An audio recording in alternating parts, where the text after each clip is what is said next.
ശക്തമായ മഴയെ തുടർന്ന് ജമ്മുകാശ്മീരിൽ പലയിടങ്ങളിലും മണ്ണിടിഞ്ഞു. പൂഞ്ചിലെ മാണ്ഡി മേഖലയിൽ ബേദർ ഗ്രാമത്തിൽ നിരവധി വീടുകളാണ് തകർന്നത്. വടക്കൻ കശ്മീരിന്റെയും ചില ഭാഗങ്ങളിൽ വെള്ളപ്പൊക്കമുണ്ടായി. വീടുകൾക്ക് പുറമെ നിരവധി റോഡുകളും പാലങ്ങളും തകർന്നു.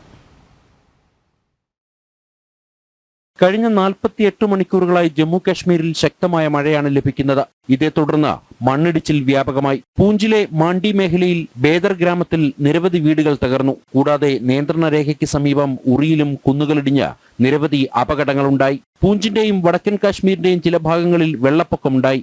റംബാൻ ജില്ലയിലെ റോഡുകളിൽ പല ഭാഗങ്ങളിലായി മണ്ണിടിഞ്ഞു. ഗതാഗത മേഖല പൂർണ്ണമായും സ്തംഭിച്ച അവസ്ഥയാണ്. ജമ്മു ശ്രീനഗർ ദേശീയപാത താൽക്കാലികമായി അടച്ചിരുന്നു. ശക്തമായ മഴയ്ക്കൊപ്പം ഹിമപാതവും ജമ്മു കാശ്മീരിനെ വലയ്ക്കുകയാണ്. വരും മണിക്കൂറുകളിൽ സ്ഥിതിഗതികൾ മെച്ചപ്പെട്ടേക്കുമെന്നാണ് കാലാവസ്ഥാ നിരീക്ഷണ കേന്ദ്രം വ്യക്തമാക്കിയത്. സൈന്യത്തോടൊപ്പം ദുരന്ത നിവാരണ സേനയും ബോർഡർ റോഡ് ഓർഗനൈസേഷനും സംയുക്തമായാണ് ദുരന്ത നിവാരണ പ്രവർത്തനങ്ങളിൽ ഏർപ്പെട്ടിരിക്കുന്നത്. സംസ്ഥാനത്ത് ജാഗ്രതാ നിർദ്ദേശം നൽകിയിട്ടുണ്ട്. വിനോദസഞ്ചാരികൾ യാത്ര ഒഴിവാക്കണമെന്നും അറിയിപ്പുണ്ട്. ജനം, ഡൽഹി.